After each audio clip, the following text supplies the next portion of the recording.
বিসমিল্লাহির রহমানির রহিম সূরা আল ইসরা সুবহানাল্লাযী আসরা বিআবদিহি লাইলান মিনাল মসজিদিল হারামি ইলাল মসজিদিল আকসাল্লাযী বারাকনা হাওলাহু লিনুরিয়াহু মিন আয়াতিনা ইন্নাহু হুয়া সামিউল বাসীর। পবিত্র সেই সত্তা যিনি তার বান্দাকে এক রাতে মসজিদুল হারাম থেকে মসজিদুল আকসা পর্যন্ত ভ্রমণ করালেন, যার চারপাশ আমরা বরকতময় করেছি যাতে আমরা তাকে আমাদের কিছু নিদর্শন দেখাই। নিশ্চয়ই তিনি সর্বশ্রোতা সর্বদ্রষ্টা। ওয়া আতাইনা মূসাল কিতাবা ওয়া জাআলনাহু হুদাল্লি বানি ইসরাঈলা আল্লাহ তাত্তাখিযু মিন দুনি ওয়াকিলা।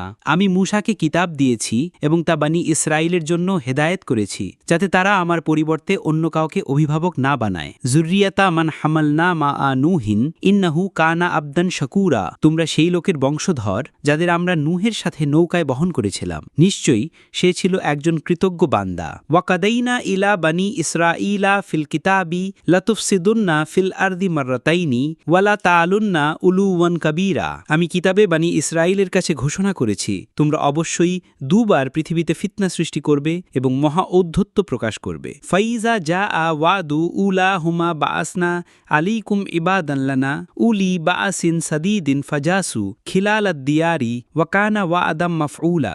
অতঃপর প্রথমবারের ওয়াদা পূর্ণ হলে আমি তোমাদের বিরুদ্ধে এমন কিছু বান্দা প্রেরণ করব যারা প্রচণ্ড শক্তিশালী হবে এবং তারা তোমাদের ঘরে ঘরে প্রবেশ করবে। এটি ছিল একটি নিশ্চিত প্রতিশ্রুতি। সংক্ষিপ্ত তাফসীর প্রথম 5 আয়াত।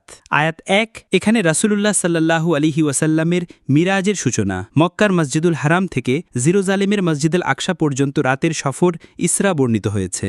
আয়াত 2-3, মূসা আলাইহিসসালামের কিতাব ও বনি ইসরাইলকে আল্লাহর একত্ববাদে দৃঢ় থাকার নির্দেশ স্মরণ করানো হয়েছে। আয়াত 4-5, বনি ইসরাইলের অবাধ্যতা, পৃথিবীতে দুবার ফিতনা সৃষ্টি এবং প্রথমবার শাস্তি হিসেবে শত্রুদের দ্বারা তাদের ধ্বংসের ভবিষ্যৎবাণী বর্ণিত হয়েছে। এই সূরার একটি বিশেষ ঘটনা। এই সূরায় রাসূলুল্লাহ সাল্লাল্লাহু আলাইহি ওয়াসাল্লামের ইসরা ও মিরাজের ঘটনা উল্লেখ আছে। ইসরা অংশে বলা হয়েছে, তিনি এক রাতে আল্লাহর ইচ্ছায় মক্কা থেকে মসজিদুল আকসা পর্যন্ত গমন করেন, সেখান থেকে মিরাজে আসমানে আরোহণ করেন, নবীদের সাথে সাক্ষাৎ করেন, জান্নাত জাহান্নাম দেখেন এবং 5 ওয়াক্ত নামাজের ফরজ হওয়ার নির্দেশ পান।